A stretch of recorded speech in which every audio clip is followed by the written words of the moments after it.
Mhm. Et le site EES existe aux sorties.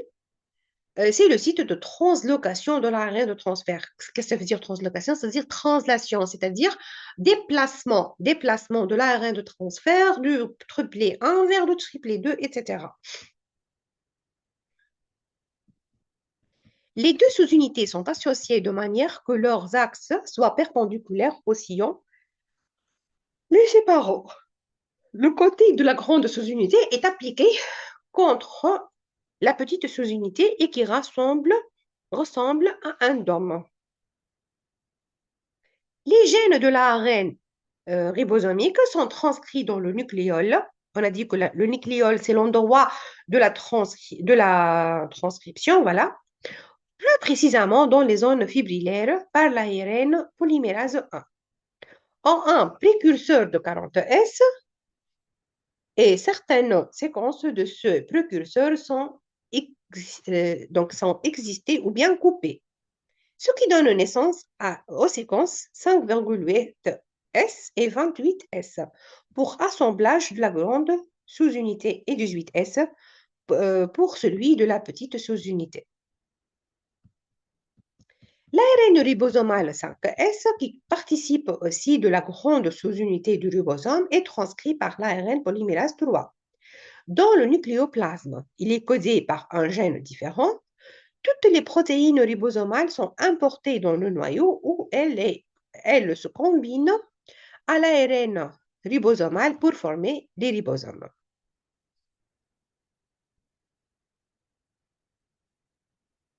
Mhm. Donc, sur le schéma, on voit la structure du ribosome eucaryote, la grande sous-unité, large subunité, et le small subunit, et la petite sous-unité. D'accord? Sur l'ARN messager, il va se fixer, binding site sur l'ARN messager. Donc, le ribosome, avec ses deux petites sous-unités et grandes sous-unités, va se fixer sur le triplet. C'est le EPA qu'on a parlé. On a alors l'apparition de l'acide aminé. Donc, dans le code génétique, chaque triplet code pour un acide aminé. Donc, l'acide aminé va se mettre en place. Donc, c'est grâce à l'existence de ribosome qui va alors apporter les acides aminés. Il va faire donc la lecture. Il va faire la lecture du triplet. Il va chercher l'acide aminé codé par ce triplet. Il va le mettre en place. Et par la suite, grâce à l'existence de l'ARN de transfert et les enzymes spécifiques, qu'il va y avoir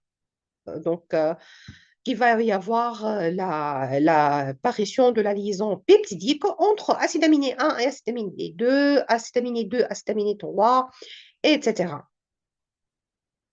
Voilà, donc j'ai parlé sur ça. Donc les peptides en élongation, donc c'est les acides aminés fixés, c'est les liaisons covalentes entre ces derniers.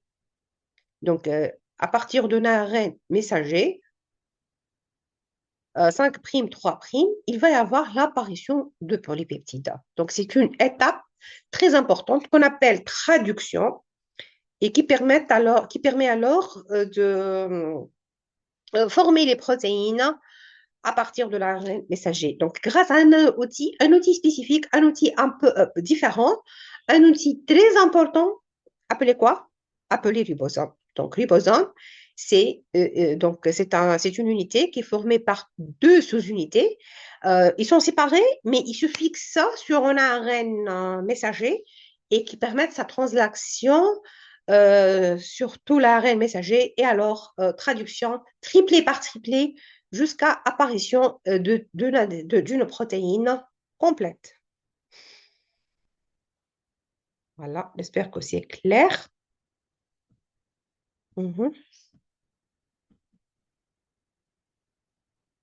OK. Malgré la présence de nombreuses protéines, l'ARN ribosomal demeure majoritairement en masse.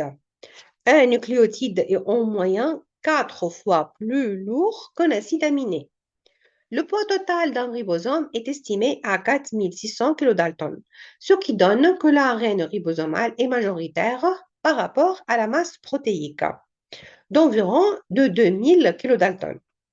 L'unité Sfertberg, S. Donc, on dit, donc, sur le tableau, on a dit que, en fait, 70 S, 80 S. Vous allez me dire, madame, c'est quoi le S? Le S, c'est une unité spécifique pour le ribosome. On l'appelle Svedberg. Reflète. C'est la vitesse de sédimentation d'un composant cellulaire en solution sous l'effet de la force de gravité. Donc, si on va dénaturer le ribosome, on va faire assurer une centrifugation, on va voir la vitesse de sédimentation de la grande sous-unité et de la petite sous-unité.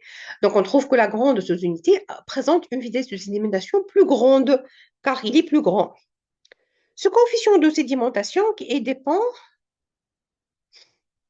donc aussi bien du poids moléculaire que de la structure tridimensionnelle du composant. Par exemple, la grande sous-unité du ribosome sédimente à une vitesse de 80 unités, 60 S. Et la petite, c'est de 40 S. Donc, le 40 et 60, c'est la vitesse de sédimentation de la grande sous-unité et de la petite sous-unité respectivement. Cependant que le ribosome entier sédimente à 80 S. Donc, quand on met le ribosome total, qu'on renferme les deux sous-unités ensemble, on remarque que sa vitesse de sédimentation est de 80 S. Alors, quand on met chaque sous-unité seule, pour la grande sous-unité, on a 80 S et la petite sous-unité, on a 40 S.